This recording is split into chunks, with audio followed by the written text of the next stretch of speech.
إن الحمد لله نحمده ونصلي على رسوله الكريم أما بعد أعوذ بالله السميع العليم من الشيطان الرجيم بسم الله الرحمن الرحيم قل يا أهل الكتاب لم تصدون عن سبيل الله من آمن تبغونها عوجا وأنتم شهداء وما الله بغافل عما تعملون يا أيها الذين آمنوا إن تطيعوا فريقا من الذين أوتوا الكتاب يردوكم بعد إيمانكم كافرين وكيف تكفرون وأنتم تتلى عليكم آيات الله وفيكم رسوله ومن يعتصم بالله فقد هدي إلى صراط مستقيم. حضرات محترم، یہود کی چلاکیاں اور مکاریاں یہ تھی کہ اگر کوئی شخص مسلمان ہو جاتا تو یہ اس کے ذہن میں مختلف سوالات ڈالتے کہ اگر اسلام سچا دین ہے تو اس کا کیا مطلب ہے. جس طرح کہ پچھلی مجلس میں بھی عرض کیا تھا، انہوں نے کعبۃ اللہ پہ اعتراض کیا کہ اسے قبلہ کیوں بنایا گیا جبکہ ملت ابراہیم جو تھی اس کا قبلہ جو ہے وہ بیت المقدس تھا، اور نبی کریم صلی اللہ علیہ وسلم 16 مہینے تک مدینہ منورہ میں نماز بیت المقدس کی طرف پڑھتے رہے. علی ھذا القیاس ایسی بہت سی شکوک و شبہات ان کے ذہن میں ڈالتے تھے. یہ صرف اس دور میں ہی نہیں، یہود ہی نہیں، آج بھی مسلمانوں کے اندر جو یہودی ذہنیت ہے وہ بھی یہی کام کر رہے ہیں. بعض مفسر قرآن بن کے قرآن کی بے جا غلط تعبیر کرتے ہیں، اس کے ترجمہ غلط کرتے ہیں یا اس کی تفسیر کے اندر لوگوں کو شبہات میں ڈالتے ہیں. جبکہ ہم سورۃ آل عمران کے آغاز میں یہ بات پڑھ کے آئے ہیں، فَأَمَّا الَّذِينَ فِي قُلُوبِهِمْ زَيْغٌ فَيَتَّبِعُونَ مَا تَشَابَهَ، جن لوگوں کے دلوں میں ٹیڑھا پن ہے وہ متشابہات کے پیچھے چلتے ہیں. مقصد کیا؟ مِنْهُ ابْتِغَاءَ الْفِتْنَةِ، لوگوں کو فتنے میں ڈالنا، وَابْتِغَاءَ تَأْوِيلِهِ، وہ قرآن کریم کی مختلف آیات کی غلط تعویلات کرتے ہیں. وما يعلم تأویلہ الا اللہ، حالانکہ اس کی تعویل اللہ کے علاوہ کوئی نہیں جانتا. تو یہاں اللہ رب العزت یہود کو اس بات پہ وارننگ دے رہے ہیں، ڈرا رہے ہیں. اپنے پیغمبر جناب محمد رسول اللہ صلی اللہ علیہ وسلم کو فرماتے ہیں، قل، اے میرے پیغمبر فرما دیجئے، یا اہل الکتاب، اے اہل کتاب، لما تصدون عن سبیل اللہ، تم لوگوں کو اللہ کے رستے سے کیوں روکتے ہو. من آمن، جو بھی ایمان لائے، تبغونہا عوجا، تم ٹیڑھا پن تلاش کرتے ہو، کوئی نہ کوئی حجتیں باتیں بنا کے ان کے سامنے پیش کرتے ہو. وانتم شہداء، جبکہ تم اس بات کے گواہ ہو کہ تم غلط کر رہے ہو. لیکن یہ بات یاد رکھو، وَمَا اللَّهُ بِغَافِلٍ عَمَّا تَعْمَلُونَ، جو بھی تم کرتے ہو، جو عمل بھی کر رہے ہو، اللہ اس سے غافل نہیں ہے. اور آج کے ان علماء، ان سکالرز اور وہ جدت پسند لوگوں کو اللہ سے ڈرنا چاہیے. وَمَا اللَّهُ بِغَافِلٍ عَمَّا تَعْمَلُونَ، اور جو اپنی بدعات کا جواز پیش کرنے کے لیے قرآن کریم کے مختلف آیات کی غلط تعبیر کرتے ہیں، انہیں بھی اللہ سے ڈرنا چاہیے. وَمَا اللَّهُ بِغَافِلٍ عَمَّا تَعْمَلُونَ، جو بھی تم عمل کر رہے ہو اللہ اس سے غافل نہیں ہے. پھر اللہ رب العزت فرماتے ہیں اہل ایمان کو، یا ایھا الذین آمنوا، اے لوگوں جو ایمان لائے ہو، ان تطیعوا فریقا من الذین اوتوا الکتاب، اگر جنہیں کتاب دی گئی ان کے ایک فریق کی جو شیطانی ذہنیت رکھتے ہیں، جو اپنے جن کے دل میں ٹیڑھا پن ہے، اگر ان کی بات مان لو گے، یردوکم بعد ایمانکم کافرین، تمہیں تمہارے ایمان سے لٹا کے کفر کی طرف لے جائے.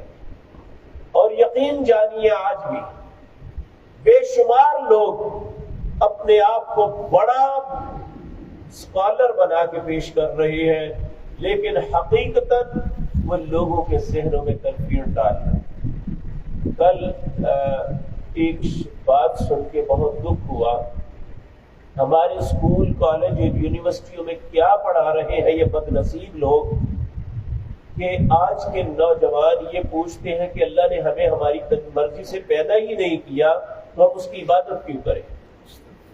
کیا آج تک دنیا میں کسی موجد نے، کسی ایجاد کرنے والے چیز نے اپنی ایجاد سے پوچھ کے بھی بنایا ہے؟ کیا کہ دنیا کا اصول ہے کہ بنانے والا چیز جو بنا رہا ہے وہ اسے پوچھے میں تجھے بناؤں یا نہ بناؤں؟ وہ اس کا خالق ہے، وہ اس کا موجد ہے، وہ ایک چیز بناتا ہے، لیکن بنانے کے بعد وہ چیز اس کی مرضی سے استعمال ہوتی ہے۔ ایسا ممکن نہیں ایک شخص ایک چیز ایجاد کرتا ہے، بناتا ہے اور پھر وہ چیز کہے میں نے اس کی مرضی سے استعمال نہیں ہونا۔ اسی طرح انسان کو اللہ نے پیدا کیا۔ اللہ رب العزت فرماتے ہیں یا ایھا الناس، اے دنیا کے جہان کے لوگوں، اعبدوا ربکم، اپنے رب کی عبادت کرو۔ کیوں؟ الذی خلقکم، اس لیے کہ اس نے تمہیں پیدا کیا۔ پھر کہتے ہیں کہ کہتے ہیں مجھ سے ڈر کے عبادت کرو۔ اور اللہ کے بندے، ڈر کا مطلب یہ نہیں کہ اللہ خوفناک چیز ہے، ڈر یہ ہے کہ اللہ نے تمہارا حساب لینا ہے۔ اگر تمہیں رزق دے رہا ہے، اگر اللہ کی زمین پہ رہ رہے ہو اور اس کی بے شمار نعمتوں کو اویل کر رہے ہو تو ثم لتسألن یومئذ عن النعیم، جو یہ سب کچھ دے رہا ہے وہ پوچھ نہیں سکتا کہ یہ نعمتوں کے متعلق مجھے بتاؤ، یہ فائدہ تو اٹھاتے رہے، میرے لیے کیا کیا؟ تو آج ایسی زبان پہ باتیں نکل رہی ہیں۔ اس زمانے میں تو یہودیوں کا رونا تھا، آج مسلمانوں کے اندر علماء کے روپ میں، اسکالرز کے روپ میں بہت سے یہودی گھوم رہے ہیں جن کی زندگی کا مقصد ہی اسلام سے کنفیوز کرنا ہے، ذہنوں کو منتشر کرنا ہے، اور ہماری نوجوان نسل بڑی تیزی کے ساتھ ان سے متاثر ہو رہی ہے۔ العیاذ باللہ، اللہ ہم سب کو اپنی پناہ میں رکھے، اللہ ہماری اولادوں کو ان کے شر سے محفوظ رکھے، اللہ ہمارے ملک کے ہر جوان کو ان کے شر سے محفوظ رکھے جو قرآن کی غلط تعبیر کرتے ہیں، قرآن کی غلط تعبیر کرتے ہیں۔ یہ یہودیوں کا وتیرہ تھا۔ ایک شخص، یہ ہم تیسرے پارے کے آخر میں پڑھ آئے ہیں، کیف یہدی اللہ قوما کفروا بعد ایمانہم، اللہ اس قوم کو کیسے ہدایت دے گا جو ایمان لانے کے باوجود کفر کا رستہ اختیار کیے ہوئے ہے۔ اللہ نے ہر بات بتائی، اور کچھ ایسے بد نصیب ہے وہ کہتے ہیں قرآن کی بات تو مانیں گے، رسول اللہ کی حدیث جو ہے اسے ماننا ہمارے لیے ضروری نہیں ہے۔ مجھے بتائیں کہ قرآن کس نے بتایا کہ یہ قرآن ہے؟ رسول اللہ نے۔ تو اگر رسول اللہ کی بات نہیں مانیں گے تو قرآن پہ کیسے یقین آئے گا؟ ایک ایک آیت ہمیں پڑھانے والے رسول اللہ کی ذات ہے۔ اگر حدیث درست نہیں ہے تو قرآن کو کیسے درست مان لیں گے؟ اس لیے یہ ایسی کنفیوژن ہے جو آج کے دور میں ہمارے نوجوانوں کے ذہنوں میں ڈالی جا رہی ہے۔ اللہ رب العزت ہمیں حکم دے رہے ہیں، یا ایھا الذین آمنوا، اے لوگوں جو ایمان لائے ہو، ان تطیعوا الذین کفروا بعد ایمانکم، ان تطیعوا الذین، یا ایھا الذین آمنوا ان تطیعوا فریقا من الذین اوتوا الکتاب یردوکم بعد ایمانکم۔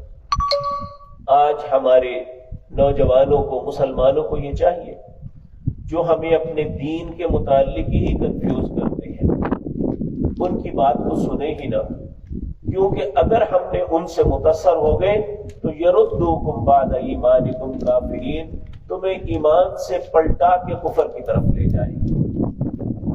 اور پھر اللہ رب العزت فرما رہے ہیں وَكَيْفَ تَكْفُرُونَ، کس طرح کفر کر سکتے ہو وَأَنْتُمْ تُتْلَى عَلَيْكُمْ آيَاتُ اللَّهِ، حالانکہ تم پہ اللہ کی آیات کو پڑھا جا رہا ہے، وَفِيكُمْ رَسُولُ، اور اس وقت تو رسول اللہ موجود تھے بنفس نفیس، آج ان کی تعلیمات موجود ہیں، اللہ کی کتاب بھی ہے، جناب محمد الرسول اللہ کی سیرت اور ان کی تعلیمات حدیث کی صورت میں موجود ہے۔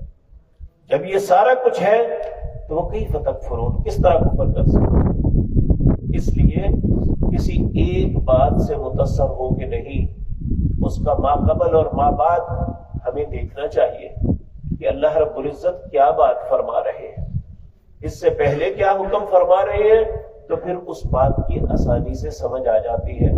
تو ایک شخص ایک بات کا غلط معنی کرتا ہے تو جب ہم پہلے یا بعد میں پڑھے تو وہ موضوع چل ہی نہیں رہا ہوتا جو ہمیں وہ بتایا جا رہا ہے۔